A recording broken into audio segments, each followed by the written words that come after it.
You know, this is one of those cases that I had hoped all along that we'd be able to put some closure to and, you know, find out who the baby was. More than 30 years after a baby was found dead in a dumpster in Picayune, Mississippi, her parents are behind bars. Tonight, they're in jail facing murder charges. Good evening, I'm Devin Bartolotta. Sharice has the night off. Authorities say the newborn was 3 weeks premature. She was then smothered to death before being put in a trash bag. The baby was found by a farmer in the dumpster behind a pizza restaurant. Investigators say DNA and fingerprints preserved from the 1992 scene helped lead them to the parents. Their fingerprints were found on that evidence.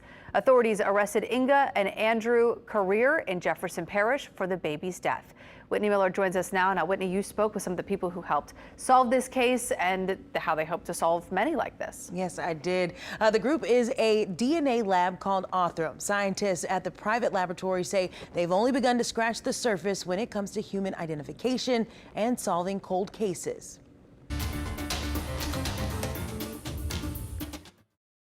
In law enforcement, you don't work these cases, you live them. For more than 3 decades, the community of Picayune, Mississippi has yearned to know the true identity of Heaven's Angel, an infant that was found dumped behind a pizza restaurant in 1992. I moved the towel and I said, oh my God, that's a little doll. And then I said, well, that ain't a doll, that's human flesh. The case was ruled a homicide, and the mystery of who she was and who killed her continued until now. The Picayune Police Department and the Mississippi Bureau of Investigations say a DNA lab in Texas called Othram helped them solve this case. So in this case, we were able to say what family this child belonged to. They were able to do that with evidence that had been preserved from the scene all those years ago. And what we're able to do is build a DNA profile that has hundreds and hundreds of thousands of markers. We use genealogical databases that are consented for law enforcement use, such as our own DNA Solves.